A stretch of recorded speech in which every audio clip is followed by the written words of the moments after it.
अस्सलाम वालेकुम dear students. XP academy quantity survey के नेक्स्ट लेसन में मैं इंजीनियर शहाब हाजिर खिदमत हूँ।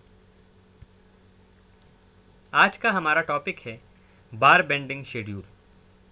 जैसा कि आप जानते हैं कि बार बेंडिंग शेड्यूल एक ऐसा टेबल होता है जिसमें तमाम स्ट्रक्चर्स में इस्तेमाल होने वाले स्टील बार्स की लंबाइयाँ और उनको कितना बेंड करना है उसकी डायमेंशन पुट की जाती है। इससे हमें फील्ड में स्टील फिक्सिंग में आसानी होती है, वक्त की बचत होती है और स्टील ज़ाया होने से बच जाता है। आज सबसे पहले मैं एक स्लेब में इस्तेमाल होने वाले स्टील बार्स के लिए बार बेंडिंग शेड्यूल बनाऊंगा। So let's start. Dear students, जैसा कि आप देख सकते हैं कि मेरे पास एक स्लेब की ड्राइंग है। इस ड्राइंग के मुताबिक स्लेब की डायमेंशन है 10 बाय 15 फीट, यानी इसकी चौड़ाई 10 फुट जबकि लंबाई 15 फुट है।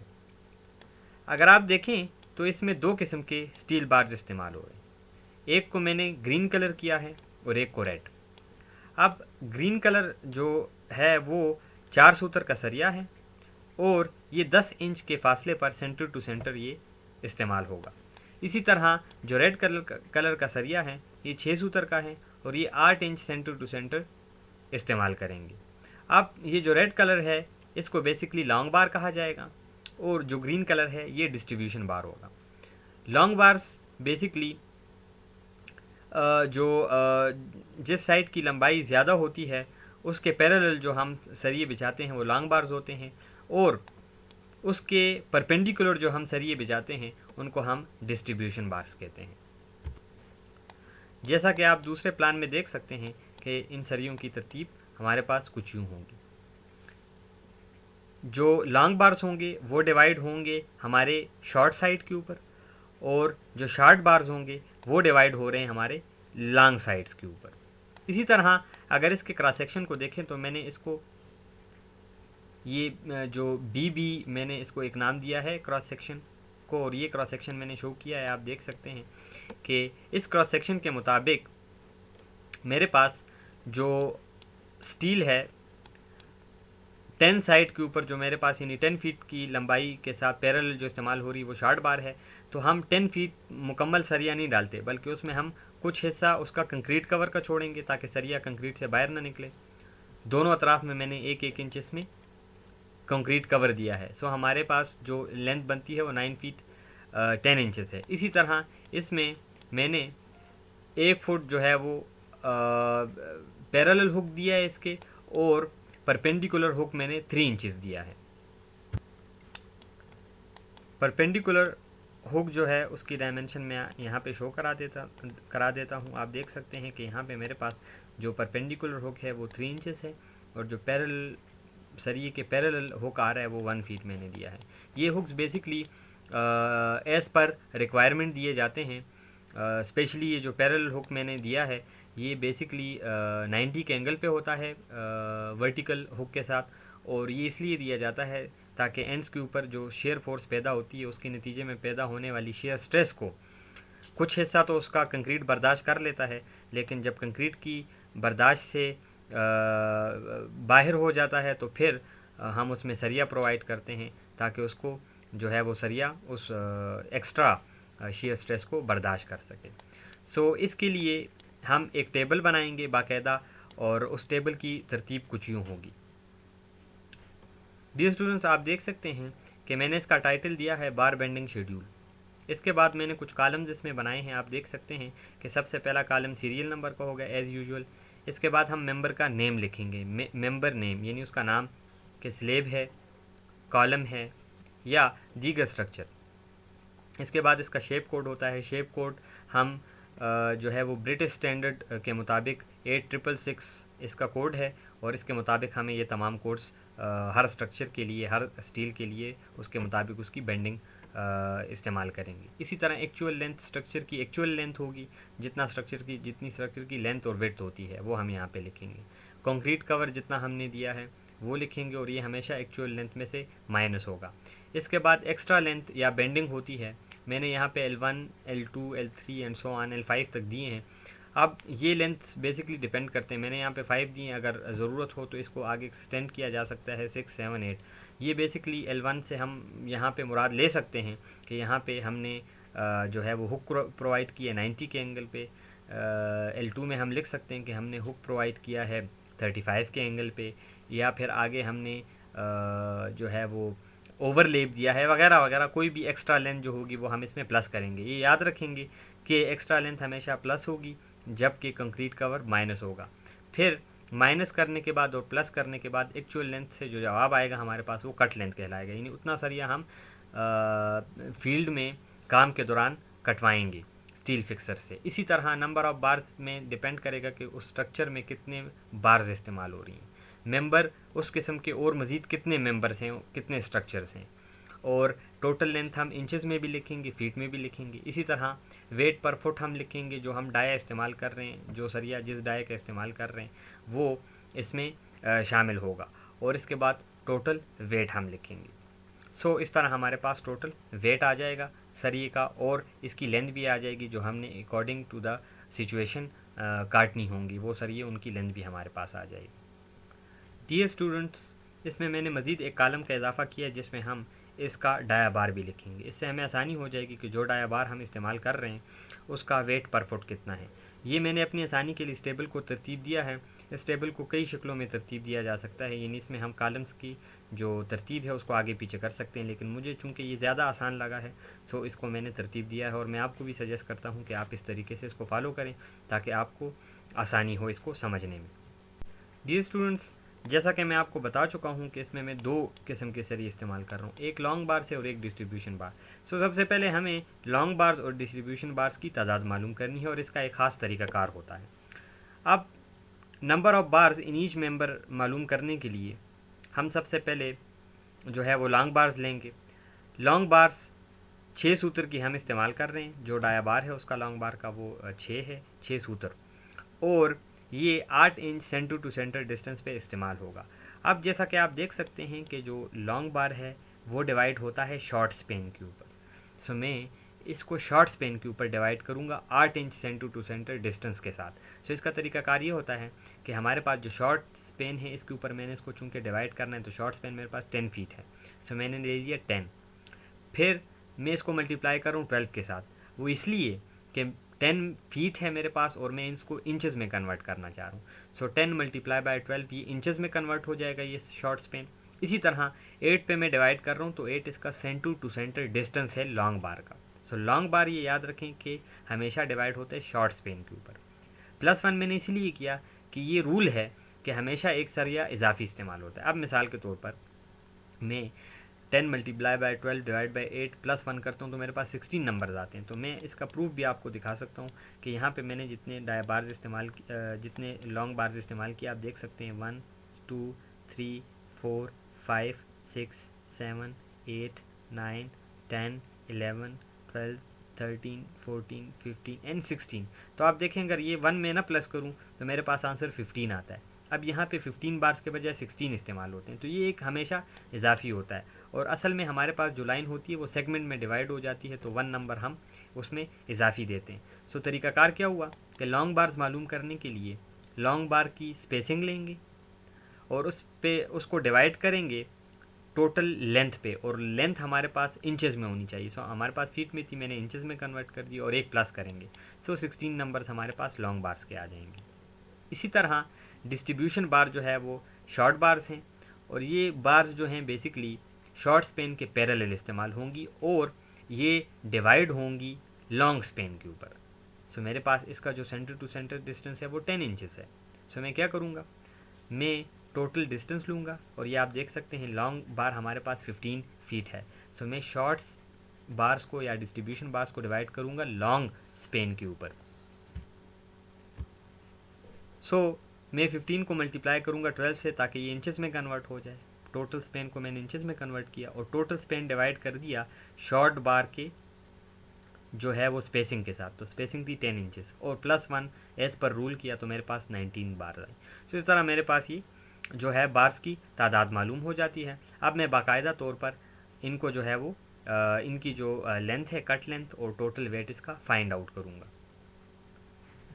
सो डियर स्टूडेंट्स, सबसे पहला जो हमारे पास स्ट्रक्चर है वो है स्लेब,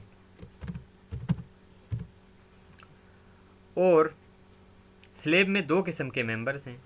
एक को हम लॉन्ग बार्स कह रहे हैं, यानी मेन बार्स, और फिर उसके बाद डिस्ट्रीब्यूशन बार। लॉन्ग बार को मैं मेन बार भी कह सकता हूँ, सो मेन बार्स। तो सबसे पहले हम मेन बार्स मालूम करेंगे। Shape code, shape code basically हमारे पास ये ब्रिटिश स्टैंडर्ड के मुताबिक मुख्तलिफ़ किस्म के बार्स के लिए मुख्तलिफ़ किस्म के शेप्स होते हैं। सो मैं वो आपसे डिस्कस करता चलूँ, क्योंकि ये बहुत ज़रूरी है और आपको ब्रिटिश कोड्स जो हैं वो समझना होते हैं इसके लिए। डियर स्टूडेंट, जैसा कि आप देख रहे हैं कि मेरे पास शेप कोड 22 पे एक शेप डायग्राम बनी हुई है, जैसे आप देख रहे हैं। इसमें सेमी सर्कल कुछ हिस्सा है, कुछ स्ट्रेट है, उसके पैरेलल कुछ हिस्सा है, कुछ वर्टिकल हिस्सा है। सो इनकी मुख्तलिफ़ किस्म की डायमेंशंस होती हैं, ये मुख्तलिफ़ सिचुएशंस के लिए इस्तेमाल की जाती हैं। आप देख सकते हैं मेरे पास इसकी पूरी तफसील है। ये ब्रिटिश स्टैंडर्ड कोड 8666 है, और इसमें जो स्टील बार्स हैं उनके हुक्स जो हम प्रोवाइड करेंगे और उनकी जो शेप्स हैं वो दी गई हैं। इसमें सबसे बड़ी प्रॉब्लम ये होती है कि इसके कोड हमें याद नहीं रह सकते, तो हम सिंपल इसके साथ शेप्स बना देते हैं। सो इससे भी हमें आसानी रहती है। जैसा कि आप देख सकते हैं कि मेरे पास जो बार्स की जो शेप है वो बेसिकली 1 फीट मैंने जो है वो हॉरिजेंटल हुक दिया है, 3 इंचेस जो है वो मैंने वर्टिकल हुक दिया है, और बाकी शेप की लेंथ में से मैंने कंक्रीट कवर डिडक्ट करके बाकी सरिये की जो है वो लेंथ आती है। सो मेरे पास जो शेप बनेगा इसको मैं शेप कोड में ड्रा कर दूंगा। इससे मुझे आसानी होगी समझने में कि मेरे हुक्स किस तरह प्रोवाइड हुए हैं। सो मैंने यहाँ पे शेप कोड लिखने के बजाय शेप डायग्राम बना दी है, इससे समझने में ज़्यादा आसानी होती है। इसके अलावा ये जो BS मैंने शेप कोड के साथ लिखे, इससे मुराद ब्रिटिश स्टैंडर्ड कोड है। इसका मतलब है कि हम जो है वो ब्रिटिश स्टैंडर्ड कोड्स को फॉलो करेंगे। अब शेप डायग्राम बनाने के बाद मैं जाऊँगा एक्चुअल लेंथ की तरफ। अब चूँकि मैं मेन बार्स जो है वो उसके लिए जो उसकी लेंथ फाइंड करनी है, so actual length main bar की आप देख सकते हैं कि हमारे पास actual length of main bar जो है वो लॉन्ग साइड के पैरेलल है। सो लॉन्ग साइड की एक्चुअल लेंथ है 15 फीट। सो 15 फीट में लिखूँगा, लेकिन मैं 15 फीट लिखने के बजाय इसको इंचेस में कन्वर्ट कर दूँगा, सो मुझे ज़्यादा आसानी रहेगी। सो मैं 15 को मल्टीप्लाई कर दूँगा 12 के साथ, ये इक्वल बनते हैं 180 इंचेस। सो मैं इसको इंचेस में लिख दूँगा 180 इंचेस। इसके अलावा हम इसके साथ लिख सकते हैं कि इसकी जो हमने डायमेंशन ली है वो इंचेस में ली है। सो मैं ब्रैकेट डालूँगा और इंच का साइन लगा देता हूँ, तो इससे भी आसानी रहती है समझने में। सो 180 इंचेस मेरे पास टोटल लेंथ है। कंक्रीट कवर इसमें से दोनों अतराफ में 2 इंच माइनस होगा। वो क्यों माइनस होगा, आप देख सकते हैं कि मैंने यहाँ पे जितनी भी स्टील बार्स हैं उनको कंक्रीट के अंदर रखा है ताकि ये कंक्रीट से बाहर ना निकले और इसकी ग्रिप मजबूत बने। तो दोनों तरफ से 1-1 इंच कंक्रीट कवर मैंने दिया है। सो मेरे पास दोनों तरफ से ये जो है वो कंक्रीट कवर डिडक्ट हो जाएगा। इसके बाद एक्स्ट्रा लेंथ अगर आप देखें तो इसमें 2 किस्म के हुक्स हैं। पहले हैं वर्टिकल हुक, दोनों तरफ में 3-3 इंच वर्टिकल हुक्स हैं। अगर मैं आपको दिखा सकूँ तो ये बेसिकली ये आप देख सकते हैं 3 इंच, और जो पैरेलल है 1 फीट है, और ये भी दोनों तरफ हैं। सो 2 1 फीट के हुक्स और 2 3 इंचेस के हुक्स हैं। तो सबसे पहले हम लिखेंगे यहाँ पे जो फर्स्ट हुक है वो 3 इंचेस, दोनों तरफ 6 इंचेस हो जाएंगे, और इसके बाद जो हुक दिए हैं वो 2 फीट हैं, तो 2 फीट को मैं लिख सकता हूँ 24 इंचेस। मैं उसको इंचेस में कन्वर्ट कर दूँगा। इस तरह हम बाकी हमारे पास जो है वो L3 L4 और L5 की ज़रूरत नहीं है। इसके बाद हम इसकी कट लेंथ लिखेंगे। सो कट लेंथ का तरीका है, मैं इक्वल का साइन डालूँगा और एक्चुअल लेंथ में से माइनस करूँगा कंक्रीट कवर, और इसके बाद इसमें प्लस कर दूँगा L1 L2। सो मेरे पास टोटल लेंथ आ जाएगी 208 इंचेस। इसके बाद हम नंबर ऑफ़ बार्स लिखेंगे। तो नंबर ऑफ़ बार्स आप देख सकते हैं कि लॉन्ग बार्स की जो तादाद हमने निकाली है वो 16 नंबर्स हैं। तो मैं यहाँ पे लिख दूँगा 16। नंबर ऑफ़ मेंबर चूँकि एक ही स्लेब है हमारे पास तो 1 लिखेंगे। अब टोटल लेंथ हमारे पास कितनी आती है, यानी एक बार की लेंथ हमारे पास आई है 208 इंचेस। सो हमारे पास 16 बार्स की लेंथ कितनी आएगी, तो ओबियसली हम यूनिटरी मेथड अप्लाई करेंगे, यानी 208 multiply by 16। So simple equal का साइन डालूंगा और मैं मल्टीप्लाई करूंगा कट लेंथ को नंबर ऑफ बार्स के साथ। और अगर हमारे पास मेंबर भी हैं तो मैं मल्टीप्लाई बाय, अगर एक मेंबर है तो एक से मल्टीप्लाई हो जाएगा, दो मेंबर्स है तो दो से, तो इस तरह हमारे पास टोटल लेंथ आ जाएगी। अब हमारे पास लेंथ आ रही है 3328 इंचेस। सो इसको मैं इसके बाद फीट में कन्वर्ट करूँगा। उसकी ज़रूरत इसलिए होती है कि हम जो वेट पर फुट यहाँ पे इसका लिखेंगे तो हमारे पास वेट पर फुट होगा, तो हमें लेंथ भी जो है वो फ़ोटो में चाहिए होगी। सो मैं इसका जो है वो लेंथ फ़ोटो में लिखूँगा। इसके लिए तरीकाकार ये है कि हमारे पास टोटल लेंथ है 3322 इंचेस, डिवाइड कर दूंगा मैं इसको 12 के ऊपर। सो मेरे पास इसकी टोटल लेंथ आ जाएगी 276.833, 276.833। आप देख सकते हैं 833। So up to 3 digits 833 feet. अब मेरे पास ये लेंथ फीट में आ गई। जो हम डाया यूज़ कर रहे हैं, फिर दोबारा ड्राइंग की तरफ मैं जाऊंगा। जो डाया मैं यूज़ कर रहा हूँ यहाँ पे लॉन्ग बार्स का, वो है 6 सूत्र, जिसको हम लिख सकते हैं 6 डिवाइड बाई 8 इंचेस, क्योंकि 1 इंच में 8 सूत्र होते हैं, तो 6 डिवाइड बाई 8 इंचेस इसको कहा जा सकता है। इसी तरह मज़ीद इसको अगर हम मुख्तसर करें तो 3 डिवाइड बाई 4 भी इसको हम लिख सकते हैं, 3 divide by 4 inches. So dia है हमारे पास, मैं सूत्र का निशान डालूंगा और इसके साथ लिख दूंगा 6, तो 6 का हमारे पास डाया। अब वेट पर फुट, इसका मतलब ये होता है कि हमारे पास अगर 6 सूत्र डाया का एक बार हो और 1 फुट लंबी हो, तो उसका जो वेट होता है वो कितना होता है। इसके लिए हम इस्तेमाल करेंगे जो टेबल है।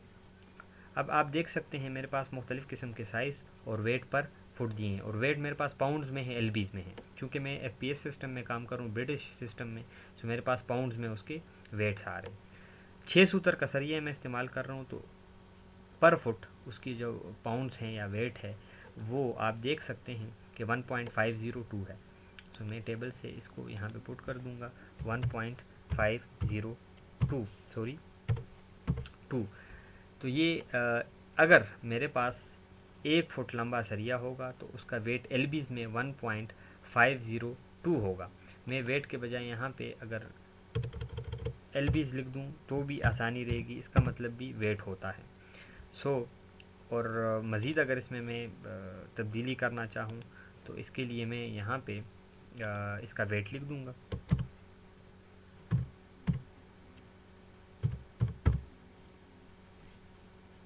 सो आप देख सकते हैं कि मैंने वेट भी लिख लिया और नीचे एलबीज़ पर फुट लिख लिया है। मज़ीद इसमें थोड़ी सी मैं चेंजिंग कर देता हूँ, एलबीज़ इसको स्मॉल में लिख देता हूँ, एलबीज़ पर फुट। तो मेरे पास जो है वो एलबीज़ पर फुट इसका वज़न आ रहा है। अब टोटल वेट मालूम करने के लिए मेरे पास जितनी भी इसकी लेंथ आई होती है टोटल लेंथ फीट में, उसको मैं मल्टीप्लाई करूँगा इसकी वेट पर फुट के साथ, तो मेरे पास टोटल वेट जो है वो एलबीज़ में आ जाएगा। मसलन मेरे पास इसकी जो लेंथ आई है 276.833 है, इसको मैं 33। सो मैं इसको मज़ीद थोड़ा सा इन्हेंस कर दूँ ताकि इसकी ज़्यादा बेहतर समझ आए। 276.833। सो मैं इसको मल्टीप्लाई कर दूँगा एलबीज़ पर फुट यानी इसके वज़न के साथ, और मेरे पास टोटल जो है वो वज़न आ जाएगा। सो मैं मल्टीप्लाई करूँगा total length multiply by weight per foot which is equal to 415.8 LBs इसका वज़न आ जाएगा। यहाँ पे हम इसका यूनिट भी लिख लेंगे।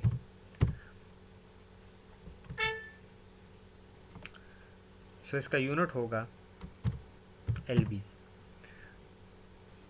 सॉरी इसका यूनिट नहीं लिखा गया, दोबारा इसको लिखते हैं। सो इसका यूनिट आ जाएगा हमारे पास एलबीज़।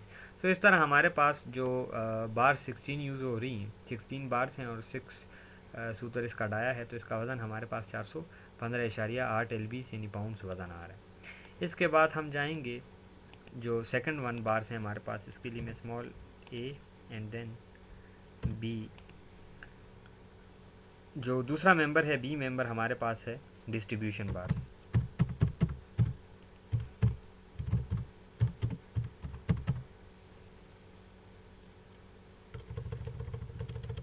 इसके लिए मैं मुख्तसर भी लिख सकता हूँ डिस्ट्रीब्यूशन बार्स। इसके बाद इसका जो शेप कोड होगा वो भी जैसे ऊपर वाला हमारे पास शेप कोड बना हुआ है या शेप डायग्राम है, वही हम इसके लिए यूज़ करेंगे। तो मैं यहाँ से इसको कॉपी करके नीचे पेस्ट कर दूँगा। और इसकी जो एक्चुअल लेंथ है, अगर हम इसके जो ड्राइंग है इधर से इसकी एक्चुअल लेंथ देखें तो आप देखें डिस्ट्रीब्यूशन बार की एक्चुअल लेंथ जो शेप के मुताबिक बनती है वो है 10 फीट। सो मेरे पास एक्चुअल लेंथ इसकी 10 फीट आ रही है। इसको मैं इंचेस में कन्वर्ट करूँगा, 12 से मल्टीप्लाई कर दूँगा। सो मेरे पास इंचेस में इसकी लेंथ आ जाएगी। सो ये होगी 120 इंचेस, यानी 10 मल्टीप्लाई बाय 12। कंक्रीट कवर, इसमें भी 2 इंच हम माइनस करेंगे दोनों तरफ से, और ये मैं बता चुका हूँ इसको क्यों माइनस करते हैं। इसके बाद इसी तरह इसकी भी जो हुक्स हैं वो 6 हम प्रोवाइड करेंगे वर्टिकल, यानी 3-3 इंच दोनों तरफ, और 24 हम प्रोवाइड करेंगे इसके हॉरिजॉन्टल हुक्स, 12 इंचेस एक साइड पे और 12 इंचेस दूसरी साइड पे। इस तरह बाकी जो है वो L4 L5 तक हमें ज़रूरत नहीं होती। अब इसकी जो है एक्चुअल लेंथ, कट लेंथ मालूम करने के लिए मैं टोटल लेंथ में से माइनस करूँगा, टोटल लेंथ में से माइनस करूँगा कंक्रीट कवर और प्लस कर दूँगा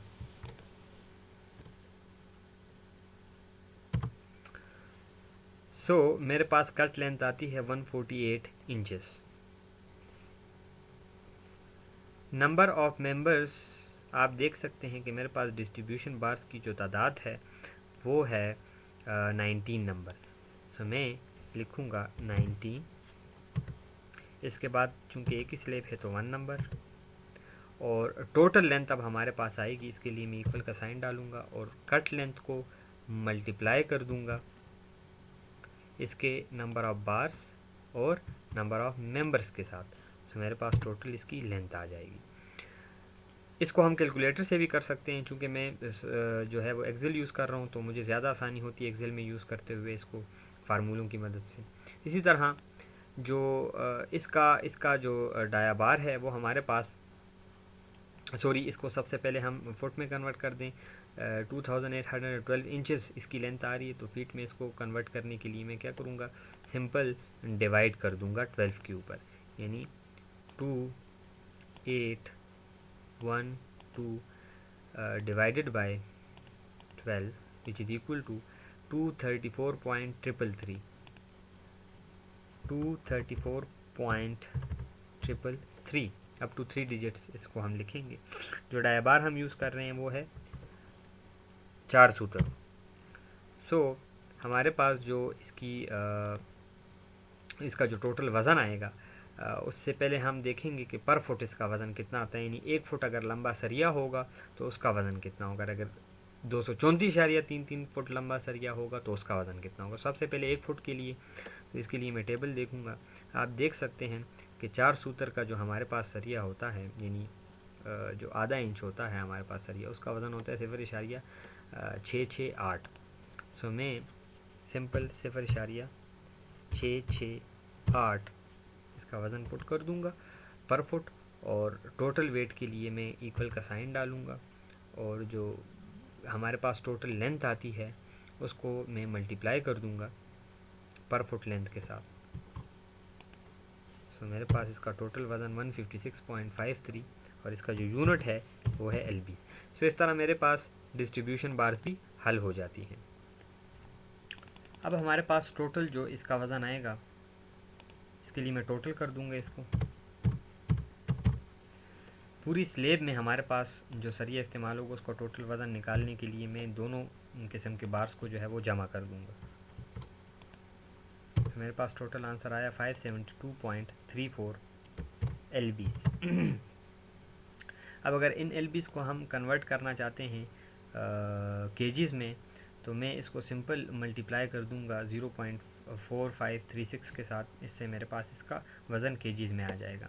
इसके लिए तरीकाकार ये है कि जो मेरे पास LBs में वज़न आया है उसको मैं मल्टीप्लाई कर दूं, यानी 0.4536 केजीज़ बेसिकली 1 LBs में होते हैं। सो ये मेरे पास केजीज़ का यूनिट है। सो ये 1 kg का बेसिकली 1 LBs में इतने kgs होते हैं। 1 LBs is equal to 0.4536 kg।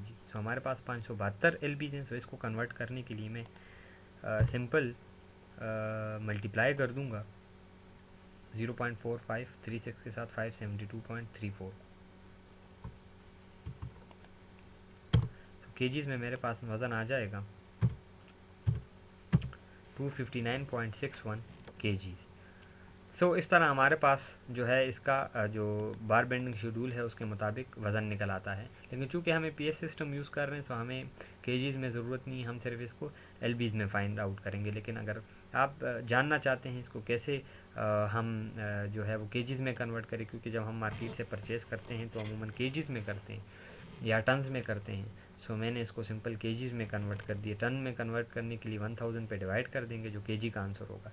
So हमारे पास टन्स में आ जाएगा, क्योंकि 1 ton is equal to 1000 kgs के बराबर होता है। डियर स्टूडेंट्स, जैसा कि आप देख सकते हैं कि मैंने यहाँ पे कुछ फार्मूले लिखे हैं। अब इसके मुताबिक किसी भी सरिये 1 फुट लंबे सरिये का 1 फुट लंबे स्टील बार का वज़न मालूम करने के लिए हम बेसिकली उसका जो क्रॉस सेक्शनल व्यू होता है उसकी डाया की मदद से उसका एरिया मालूम करते हैं और यूनिट लेंथ के साथ मल्टीप्लाई करते हैं। यूनिट लेंथ से मुराद 1 फुट भी हो सकता है 1 मीटर में। अगर हम मीटर सिस्टम में काम कर रहे हैं तो 1 मीटर कंसिडर करेंगे, और अगर FPS सिस्टम में काम कर रहे हैं तो 1 फुट। क्योंकि मैं FPS सिस्टम में काम करूँ तो मैंने 1 फीट लिखा है। इससे हमारे पास इसका वॉल्यूम आ जाएगा। अब बेसिकली जो हमारे पास वेट होता है ये 490 LB पर क्यूबिक फुट होता है। CFT मैंने यहाँ पे फीट लिखे, ये बेसिकली CFT क्यूबिक फुट होता है। इसको मैं थोड़ा सा अमेंडमेंट कर देता हूँ। सो हमारे पास जो वज़न होता है वो 490 LB पर क्यूबिक फुट ये स्टील का स्पेसिफिक वेट है। यानी 1 क्यूबिक फुट का अगर हमारे पास सरिया होगा तो उसका 490 LB वेट होगा। तो हमारे पास कितने क्यूबिक फुट का सरिया है कि उसका वज़न हम मालूम कर सकें। सो हम वॉल्यूम इस हिस्से से मालूम करेंगे, फार्मूले का ये हिस्सा जिसमें pi D square divide by 4 multiply by 1, इससे वॉल्यूम आएगा। Volume multiply by specific weight divide by volume, volume से कैंसिल हो जाता है। तो हमारे पास सिर्फ यूनिट बचता है LBs का। चूँकि 1 फुट लंबा सरिया होता है सो हम उसको पर फुट कंसिडर करते हैं। मिसाल के तौर पर हमारे पास डाया 4 सूत्र का है। सो 4 सूत्र के डाया से वेट मालूम करने के लिए मैं फार्मूले के मुताबिक पाई की value 3.142 multiply by D square. D is basically जो डायमीटर है उसको डिनोट करता है। देख सकते हैं कि डायमीटर मेरे पास सूत्र में था, उसको मैंने चेंज किया फुट में, क्योंकि मेरे पास LB पर क्यूबिक फुट है, यूनिट फुट का है। सो मैं सूत्र में काम नहीं कर सकता। तो मैंने सूत्र को पहले चेंज किया इंचेस में और इंचेस को फिर चेंज किया फुट में। अगर आप देखें तो 4 को डिवाइड बाई 8, अब बेसिकली 1 इंच में 8 सूत्र होते हैं, तो इंच में कन्वर्ट करने के लिए मैंने 8 पे डिवाइड किया तो मेरे पास 0.5 इंचेस आए। फिर फिट में कन्वर्ट करने के लिए मैंने 0.5 को डिवाइड बाई 12 किया तो मेरे पास फिट में आंसर आया 0.416 फीट। पाई डी स्क्वायर यानी 0.04167 का square multiply by 3.142 divide by 4। अब मैं अगर इसको कैलकुलेटर यूज़ करते हुए फाइंड आउट करूं तो आप देख सकते हैं 0.4167 स्क्वायर का मतलब 2 दफ़ा मल्टीप्लाई हो रहा है। सॉरी, इसको मैं दोबारा लिखूँ 0.04167 multiply by 0.04167 which is equal to this multiply by 3.142। तो मैंने मल्टीप्लाई किया 3.142 के साथ और आंसर आया ये। अब मैं डिवाइड कर दूंगा इसको 4 के साथ और वापस मल्टीप्लाई बाय 1 कर दूंगा। सो टोटल वॉल्यूम आ जाएगा। और वॉल्यूम को जब मैं स्पेसिफिक वेट से यानी 490 से मल्टीप्लाई करूंगा तो आप देखें मेरे पास आंसर आता है 0.668। अब अगर मैं अपने शेड्यूल में चला जाऊँ जो मैंने अभी बनाया है तो इसमें मैंने 4 सूत्र के सरिये का जो वज़न है वो 0.668 रखा है, और जो मैंने अभी वज़न मालूम किया है आपके सामने है कि वो 0.668 बिल्कुल एग्जैक्ट वज़न आता है। सो टेबल से अगर हम मालूम करें तो भी, और अगर हम उसको प्रॉपर, क्योंकि टेबल से ये होता है कि आपके पास टेबल अवेलेबल हर जगह ना हो तो फिर आपको मसला रहता है। सो आप इस फार्मूले की मदद से सरिये का जो स्टील है स्पेसिफिक वेट ऑफ स्टील, ये basically specific weight of steel है, इसको कास्ट आयरन, रॉट आयरन के लिए आप नहीं इस्तेमाल कर सकते। सो उसका अपना महसूस वज़न होता है। सो आज के चैप्टर में चूँकि हम स्पेसिफिक वेट ऑफ स्टील ही पढ़ रहे हैं या स्टील का वेट ही निकाल रहे हैं, सो मैं स्टील का स्पेसिफिक वेट यूज़ कर रहा हूँ। सो इस तरह हम जो है वो बार बेंडिंग शेड्यूल के लिए जो है वो वेट पर फुट निकाल सकते हैं। सो डियर स्टूडेंट, मुझे उम्मीद है कि आपने ये टॉपिक बहुत अच्छे तरीके से समझ लिया होगा। आज के लिए इतना ही। नेक्स्ट लेसन में इंशाल्लाह नए टॉपिक के साथ हाज़िर होंगे। तब तक के लिए अल्लाह हाफ़िज़।